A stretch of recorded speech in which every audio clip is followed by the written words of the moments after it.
but no, no. I ended up doing something. I had a lot of boyfriends before. I mean, suitors. My Aunt Barbara would always say they are suitors. You don't say boyfriends. It makes you sound like a loose woman. That's why I tell every newlywed, every woman, your honeymoon night, you just tell them the same thing. Just say, stop, wait, it's just too big. Oh, I guess I wasn't supposed to go there.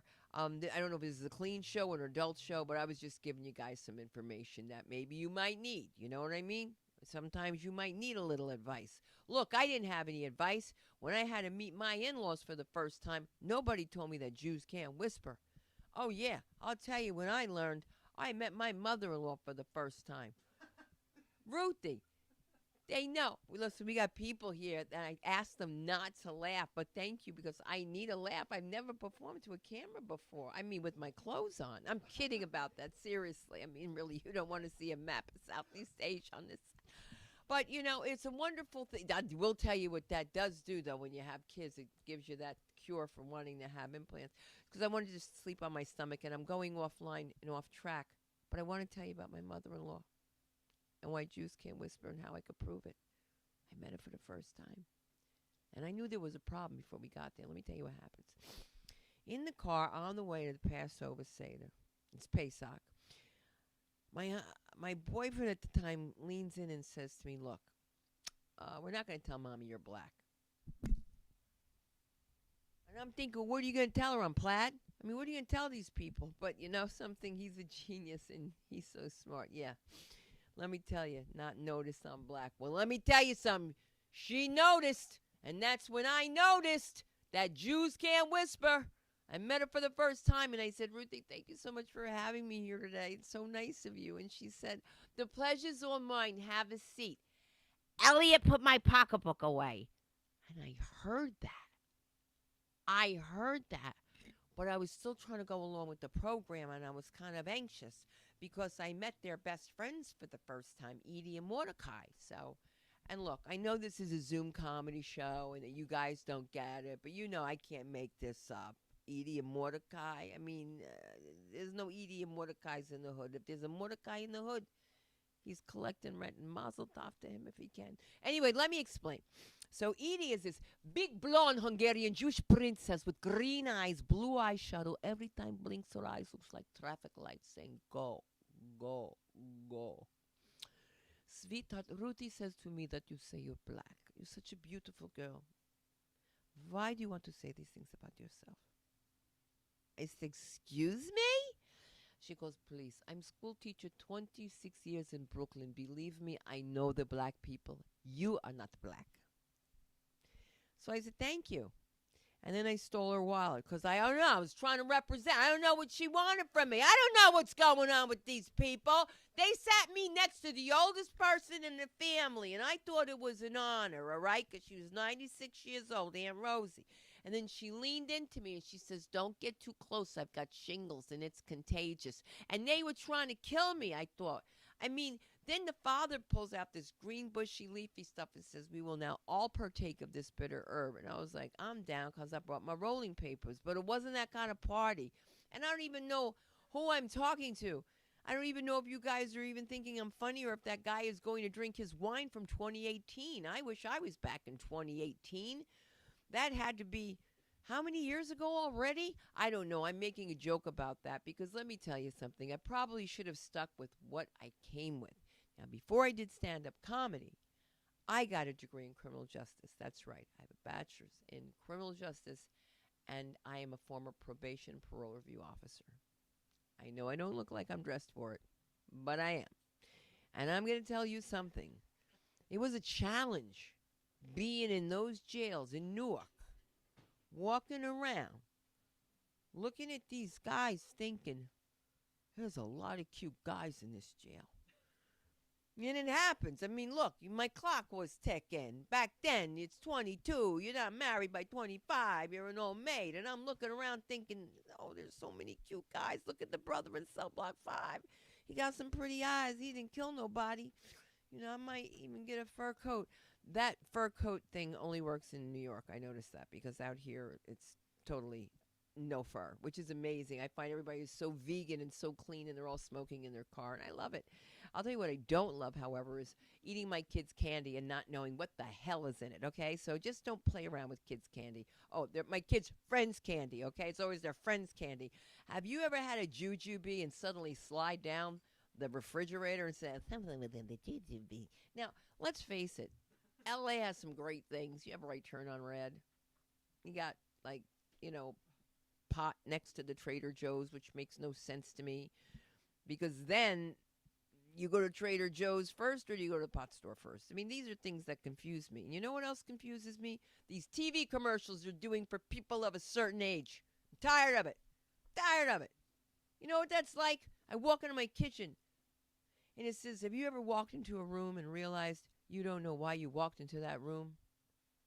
And I'm thinking, why did I come in the kitchen in the first place? And it says this could be a sign of dementia. And I'm thinking, is it dementia or the medicinal marijuana? Things are very different from when I was young. As you recall, a guy would try to get busy with you, and he'd say, after you smoke some of this, you're going to get some of this. And you look down, and you're thinking, I need a hot dog bun for that and some relish because I got the munchies. But you see, because I don't know a crowd I'm talking to, I've got to be extremely careful about all the things I say. So I'll tell you another little tidbit. And you guys go to the dry cleaners? Go to the dry cleaners, right? A lot of people go to dry cleaners. I ran a dry cleaners, high school through college. I'm going to tell you something. A lot of people say to me all the time, like, where did you get your taste of style and such class? You know what? I worked in a dry cleaners, and I borrowed the clothes. I gave them back, but I was like, wow, look at this Channel shirt. And that's how I started wearing Channel till I got, high up and I realized it was Chanel. But I don't want you guys to think bad things like that. Look, there's always a heckler in the crowd. You ever notice that? You always have someone. This reminds me of the time that my mother sat in the front row and fell asleep, which wasn't as bad as when my husband fell asleep, which doesn't mean that my adult ADHD is kicking in and I'm going back and forth and back and forth because I don't know who I'm talking to. But Maureen Bernstein got me to do this. I want you to know that. And I want to tell you something else. It's really a conflict when you're living with a Jewish man, a hairy Jewish man, as though there's anything else other than a hairy Jewish man. I mean, sometimes they have more hair other places, like when it comes off here, it goes in the ear. I don't know, but that's not the point. The point is I'm conflicted because I'm a black woman. I'm looking at his back, and I'm thinking to myself, do we wax it, thread it, or do we cornrow it? Yeah, cornrow it. And just for my audience, can you make a little more noise to distract me? Because that's what I want to do while I'm performing. I'm just kidding. But they're laughing, so we need them, right? Because I said to Maureen, we're going to make sure we have a house full tonight as I'm going to tell jokes to this camera. This wonderful individual I'm talking about, whose back I wanted to braid, gave me two wonderful kids, Satan and Lucifer. Lucifer's the baby. And I remember when I told my mother-in-law that I was pregnant with the first one, she said, okay, now that we know we're having a little girl, I would like to know what you plan on naming that little tchotchke, okay? Okay. Now, I realize there's a difference in the background with the African-American, black color, whatever you people call yourselves these days. But I was looking for a name that was short and delicious, like Miriam or Hadassah. What were you thinking? I said, I was thinking along the same lines, Shaniqua, Shaquandra. But I gave them ghetto names anyway. Aviva and Toba, that's right. Ghetto, Jewish ghetto, but I got them. And I sent them to a Jewish day school. Because you know why? When you got bad kids, you send them to private school. Let them deal with it. They're not bad. They're just outspoken. So outspoken, I won't even get into that because I don't want to even talk about the phone. Does anybody know about that instrument of Satan, the telephone, where you can watch your own daughter walk into a wall and be shocked that there's a wall there and be like, it's a stupid place for a wall, Mom. That's what they say all the time. I got to tell you something. I wanted my kids to be bilingual. I hear the fire department. I'm just saying that because I think it's the police department, and I know that you guys don't want to see me run. Why? Because I have tickets. That's why. No other reason. Just tickets. I get pulled over for the craziest things. Okay, they left. Good. I have the craziest things happen to me. And I'm going to go back to my kids at the school. But only I, all right, can just be outside and have a man in my truck. Listen to this. A man is in my truck. Okay, I know you want to hear stand-up comedy, but the cops are just here. Just interrupt. Well, this is real. It's Zoom. You guys can hear the cops. I hear the cops. Where were the cops when the Armenian guy was robbing my car? I thought it was my husband because I saw all the hair on the back. And I'm thinking to myself, what's he doing in my car like that? And it wasn't. It was somebody robbing me. And you're not going to believe this. Don't tell me about Beverly Hills guys, okay? I chased him right up to Wilshire Boulevard, and he had an Uber waiting. Isn't that crazy? So you say, Sunda, how do you get from that to your Jewish day school? I'm going to tell you how. The police threw me off. That's why. I send my kids to a Jewish day school. And again, I am a New Jersey transplant in Beverly Hills. Now, my friends back east are all the same. Anna, Maria, and Anna Maria. Out here, I got a whole new crew. I got Fariba, and Seppi. Okay? And sometimes Mahasi comes out and hangs out. But we have one thing in common. We all hated the principal of this school. Now that my kid's at NYU, I could talk about her. We could have fun about it. But let me tell you something. When you get a phone call, all right, and you're in Jersey, and the principal calls, it better be serious, all right? It better be serious. That kid better be packing heat. I get a phone call during my mom time. Now, I don't know how many of you are moms or aunts or, cousins that watch kids, but you know when those kids are gone, that's your time. Your time. Your mom time, your uncle time, whatever time. You know, when you kick back, watching reruns of Criminal Minds and smoking a joint. I was testing you guys. See that? I'm a mother. I would never watch Criminal Minds. I get a phone call from the principal, and she says to me, today we had a serious incident. Your daughter got caught doing cartwheels in the playground. First question I asked, being a concerned Jersey mom, was she wearing underwear? And she said, this is not a joke. And I said to her, do I sound like I'm joking? Now, I don't like this principal, and I'm glad I'm out of the school now anyway, because she looked like a pelican. She had knees like a pelican, and it bothered me. I don't know why her knees bothered me. And she was always afraid of me, like, ooh, ooh. Like, one day I walk into her office where I was like, oh, I said, because they told me she's in a meeting, right? Not for nothing. I'm looking at you. You're not in a meeting, okay? I'm from Jersey, and I'm going to knock on the window just to let you know, hey, I'm here, And she said, oh, you spooked me. And I said, I spooked you? And she goes, oh, I didn't mean that. And I was like, I don't understand. She goes, no, my best friends are black. And I was like, what does that have to do with scaring you? And I was like, oh, she's trying to call. And then I was like, okay, now I'm getting sensitive, but I'm not going to go there. I'm not going to go there. She calls me the next day and tells me, you have to come in person. It's terrible. This is the worst ever. Your daughter's totally out of control. And we have to discuss it with the rabbi. Let's talk about the rabbi. The rabbi should be called a Mormon. He had 4 wives. And he's going to talk to me about the way I'm raising my kids, right? I walk in, and they have a book on the desk called Black Rage. And I just said to myself, he's a little behind. That's from the 60s. He better catch up, okay? And get a dashiki while you're at to fit in. And he tells me that my kid is having these problems because perhaps of her mother's career. And he has a big folder of me. And he says that I'm dressed, inappropriately and not moderate, and I realize it's a Jewish day school, but I have a day job. And those aren't boobs. That's superimposed. Come on, Rabbi. You got 4 wives. You know what's going on. They said today was the worst. They said, Mrs. Zaffron, that's my day name. Today your daughter said the F word in class. I said, fuck. My angel. I didn't teach her things like that. But my kids do things that embarrass me all the time. I don't even know why I take them places. So I take them to New York to go see West Side Story, right? Because I think that's nice. There's no Puerto Ricans out here. You guys don't even know what you're missing. They got the baby shoes on the mirror. They got the flags everywhere. Congas. It's fun. They got their songs. Café con leche. Arroz con pollo. Café con leche. And we just sing this the whole time. It's just so much fun. But I miss Puerto Ricans so much. But I'm learning to like LA, but I'm not liking the food too much, but I'm trying to get used to it because nobody told me about that tamale that you have to take the corn husk off. Hello? When were you going to tell me? But I don't even know how I'm digressing from the school and the moms and the names. You had to hear the names of the kids in this school. I mean, let's just put it out there. Look, I found my people, okay? There's not many people like me. So my new people are my Persians, okay? They're the only ones like me. And they're the only ones that don't like the principal either.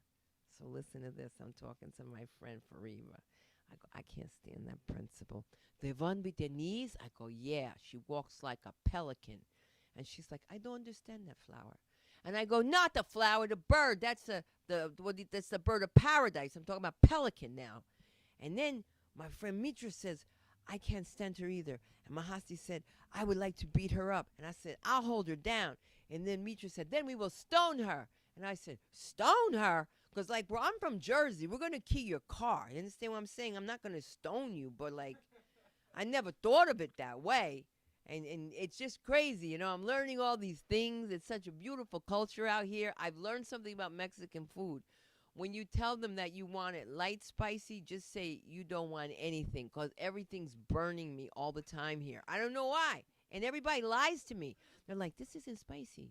And then I'm just like, and I don't want to be like that, but I'm just like, and I have the okay, let's talk about the West Side Story thing. Let's finish that story because the ADHD is kicking in. And how did I find out? That school sent me with my kid to put her on pills. They said by the time she's in second grade, she'll be an A student. We've been looking at her since kindergarten. And I'm like, what kind of pills? And they're like, it's medication. And Mrs. Afrin, I had to do the same for my child. I know how you feel. And I said, what's the medication for? They said so she could stop doing cartwheels in the playground. This is how crazy it is. I'm from Paterson, New Jersey. We don't put the kids on drugs, okay? They'll do that themselves in the long run. I'm not having her on any kind of pills. But the funny part about that story is that I'm all against it and everything. And I take my kid with me to a cardiologist for myself. I'm having stress. I'll get to the West Side Story in a minute. And you ever know when your kid's going to say something that you don't want that kid to say? And I look down and I see a woman wearing beautiful sandal, beautiful Prada. And she had her sixth toe was on top of her foot. And it was polished. The first thing my daughter, and I look at her and I say, you know when you make that face, like, and she's like, Mama, she has an extra toe. And the woman says that my child is rude, right? And I can't get into a fight with a six-toed woman, you know what I'm saying? Like, who knows what else kind of power she got? She got six toes. She could have, like, arms back here, and I can't get into a fight like that. I can't handle a six-toed woman, man, you know what I'm saying? And I got a big mouth daughter, all right? That's what, now, the West Side Story. You ready for this? Okay, now I'm taking them so they could get culture and learn more about, you know, the other side of life. The East Coast, you know, where the weather changes. And we're at West Side Story, and my daughter says to me in the bathroom, Satan, she says, Mama, this play was so serious. Does this mean that Puerto Ricans are bad people? I said, of course not. I said, Aviva, there's good and bad in all kinds. Puerto Ricans aren't bad people. And my youngest one, Lucifer, Toba, she says, Aviva, don't say that out about Mama. Mama's a Puerto Rican. And Mama turned around and said, I'm not a goddamn Puerto Rican in front of a bathroom of Puerto Ricans, all right? Which makes me look like a racist, which I'm not a racist because my best friends break my jewelry and knock over everything. Just kidding. And by the way, I want to thank all of you for being out here for Mo's event because I have to tell you something. Can we talk about Maureen Bernstein for a second? She's going to say, Sunda, don't you dare. You're supposed to talk about comedy. She's one of the funniest people you will ever meet. So help me God, I think she was a sister in a past life. She can go from Jew to black and boom, like this. All of a sudden, she'll be like, wait, and I'm like, Maureen, girl, look at you. See, we know how to do things like that. And I got to tell you, now all I'm doing is looking for a husband for my kids. And maybe myself, who knows? I'm just kidding about that. I really do love my husband, but he complains about me sometimes. I don't like that. He goes, when you're on stage, all you ever do is like you shake around and people think you're so exciting, but really in bed you're boring. I said, I'm boring? And I asked him, would you like something a little different? Like, would you like me, to do something very different? Like, maybe I even reverse the position. And he was like, yeah. So I told him, bend over. Yeah, as I told him, bend over. Yeah, okay. Because for once, I want to be the one that says, oops, it slipped. That's right. That's what I wanted to say to him. Yes, yes, yes. And don't even talk to me about you single women. Oh, you're lucky you're married. You're lucky you're married. You could be married too. Find yourself a fat man, all right? Look, I was young, I was single, and I was hungry. I did it for the food. But you could do it too. And let me tell you something. It ain't a bad thing, okay? You get to eat doggy bags. You see what I'm saying? The only problem is when you're intimate with someone who is healthy, you can't tell the difference between, a moan of love or a heart attack. It's kind of similar. You hear that.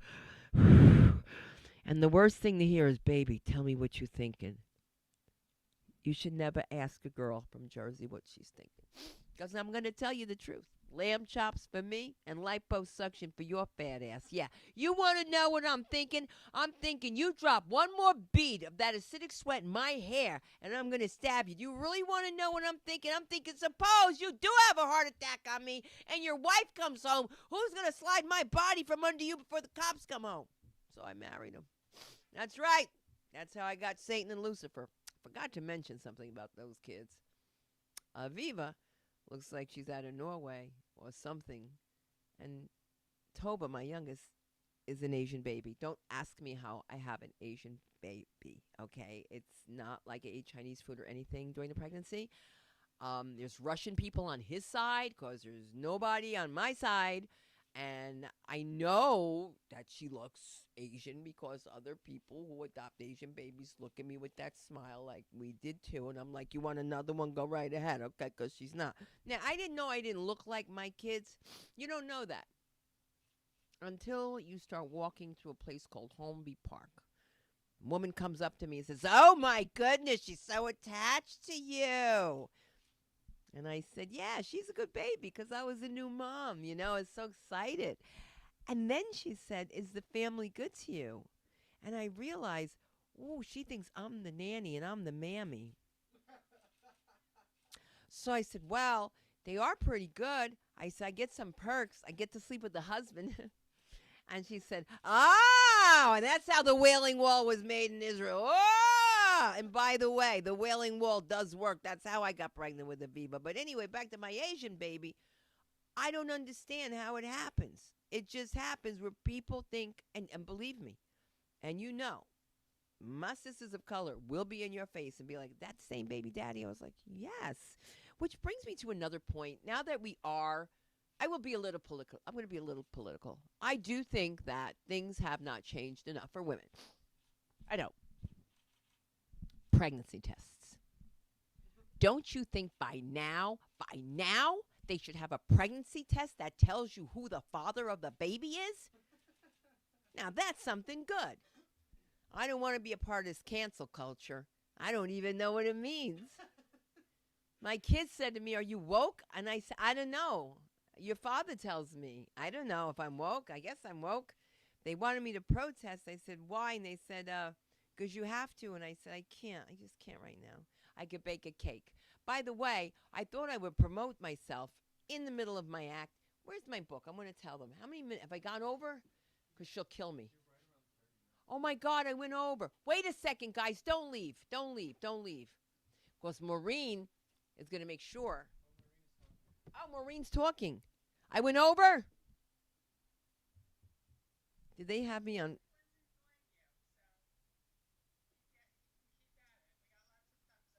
Oh, did I go over? I'm sorry. I just wanted to show you guys that this is the book, Kosher Soul Food, that I know you guys probably can't believe that I could do that. But, yeah, I did it with Near Weinblut. And, yeah, y'all can have some collard greens and all that stuff. But Maureen takes care of all that. She's in control. Just know that. She's in control. When she walks in, I just stand up straight. I don't know why. I just stand up straight. But I wanted to tell you in closing, I think that Maureen's done a wonderful job of bringing comedy to you. And I hope that I've done the best I can. This is a special favor. I do not do Zoom performances because I vomit. I get very sick and I vomit. I'm sorry to end like that. And this is the first time that I didn't feel nausea or anything. And it means that you're a good group of people. And Maureen really went out of her way for you. So in closing, I want to say that I came on stage tonight a little off because I thought I was going to be sick. But I am a little off. They know it's true, by the way. I can't do this. But I was so off tonight. And I am off because I come from the heart of the ghetto in a place called Paterson, New Jersey. All right? Home of Lou Costello, Hurricane Carter. I don't know, Sunda. And I got to tell you something. Where I was raised to believe that everyone is a racist. And I had an Uncle Junie boy like that. My mother's brother, my Uncle Junie boy, he had a dashiki, and he had a big afro pick in his afro, and he was always trying to teach me about racism. He's like, yo, Sunda Lynn, check it out. I'm trying to show you what a racist is. All right? Look to the left. Look to the left. Uh-huh. That's a racist. She's a bona fide racist. She got a hood, a white dog, and a white cane. That's a bona fide racist. And I looked and I said, Uncle Junie, I said, that's a blind nun with a seeing eye dog. Do you understand? A blind nun with a seeing eye dog. And that's how I was raised. But now my life has changed because I can tell you something, ladies and gentlemen. Everybody is not a racist. After living with a Jew for over 25 years, I can tell you confidently, everyone is not a racist. Everyone is, however, a Nazi bastard. And that is what I've learned from living with a Jew. Let me tell you, my husband said to me the other day, where is he? Took my pen, the delivery guy, that Nazi bastard. I said, Ming? That's how he is. But now my world has changed because I used to have to be rough and tough in Paterson. You know what I'm saying? I was doing my walk, talking my talk. But now I'm not rough and tough. Now I'm paranoid and neurotic. I think everybody's talking about me. That's what's happened to me from living with a Jew, all right? I'm telling my business. I'm telling his business. I'm telling everybody's business. And I have to tell you something. Being in that position has made me so different that now when I go out, I'm totally different. I go in the nail salon and I have a whole different viewpoint of life. I took my kid Satan and Lucifer with me to the nail salon out here, by the way, and I got to tell you something. It really struck me differently. I walked in and she was too happy to see me. I had never been there before. And she said, oh, hello, Sunda. Hello, how are you today? So very good to see you. Look up for so very pretty today. Mm-hmm. I thought you were going to bring your daughters with you today. Whoa, I turned around. Got my kids next to me. No, with all due respect, I said to her, you don't think these are my kids because they don't look like me. Is that what you're trying to say? I said, that makes you a racist. Did you know that? She said, oh, no, Sunda, I'm not a racist. You're just so old to have a children so young. Hey, if I want to be insulted, I can go to my in-laws for this. I don't need them to tell me that, all right? So I said to my girls, come on, hooves and paws, Jersey style. I turned around, my youngest one was bowing. I said, what are you bowing for? She goes, out of respect, Mama. So she says, very good, time to take off shoes and socks now. It's time to do a soaky. We're going to soak feet, push back a cuticle, and do a clippy on the toenail. Very good. Have a seat, pick a color. I'll be right back. Oni! Pali, Sunda, that is not her baby. She got the green eyes. It's Asian baby. This color girl got a toenail look like a dinosaur.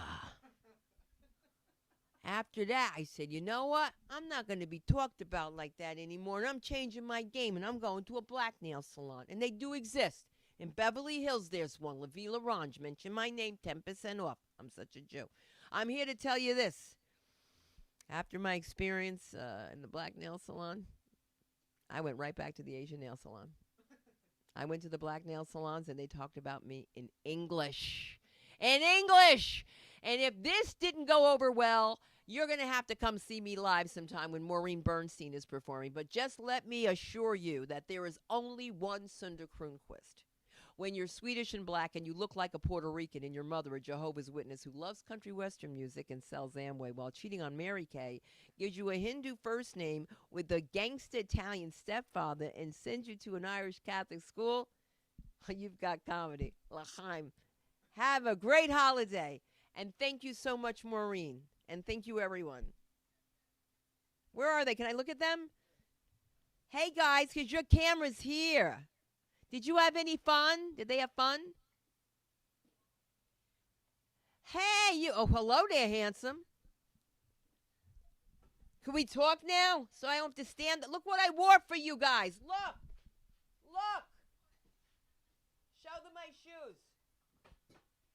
Look what I did. Who am I performing for? I thought I was in a room. Look at all you people. Hi. I can't do this. It makes me nauseous. I'm so sorry. Isn't this crazy?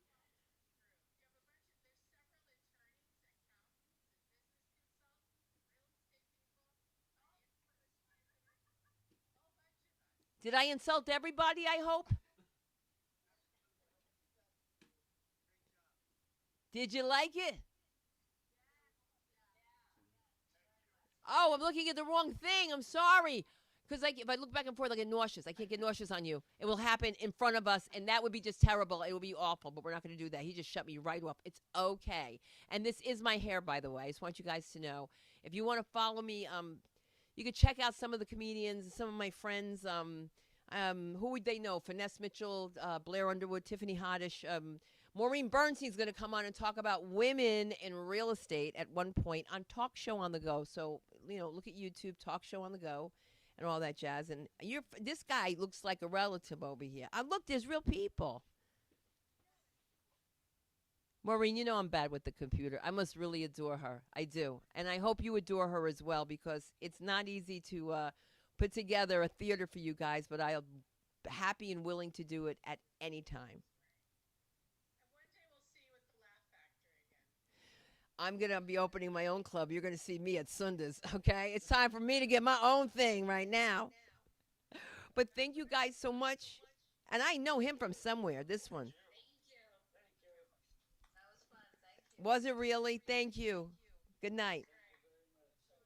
Oh, yeah, follow me on Sunda Live. And I want to thank the producers who came out tonight. Thank you, Jean and Joffrey, for coming out tonight and setting up this theater here for them. All right? I'm sorry. I told them no laughing. Well, they're going to have to stop that. We're going to fix that. I'm going to go fall. Look at these shoes. And listen, Vegas is open at the Laugh Factory. If you guys are interested and you're in Vegas, find Maureen and let me know. We're very limited on seating, but keep comedy alive, guys, please, because it really does save everybody.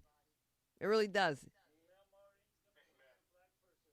Maureen is black. Let her lose her temper. Excuse me? You have never seen Maureen go off? Honey, she makes me look like a Karen, okay? Maureen gets her neck going on, and she'll tell somebody. She is just right. I love her. She's a New Yorker. You have to be honest in this world. Like, Maureen, you want to go for coffee? No, I've got other things to do. Maybe another time. I appreciate that. I hate when people say that. Oh, I want to show you this. Look real quick. Now that you guys are here, it's not a made-up name. I just want to tell you guys that support the Croonquist if you're into hockey. I know.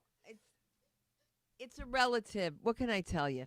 All right, guys, I've gone on far too long, and it's time for the medicinal marijuana. Don't blame the pot. Hey, Maureen, call me. Thank you so much, guys. I mean it. God bless you. Have a happy Hanukkah and good Christmas. All right. How do I shut this off? Oh. Oh, I had these shoes off. Oh. Oh, shit. Oh. Sunda. Oh. You hear? Wait. They might start talking about you. Oh, let's listen.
works.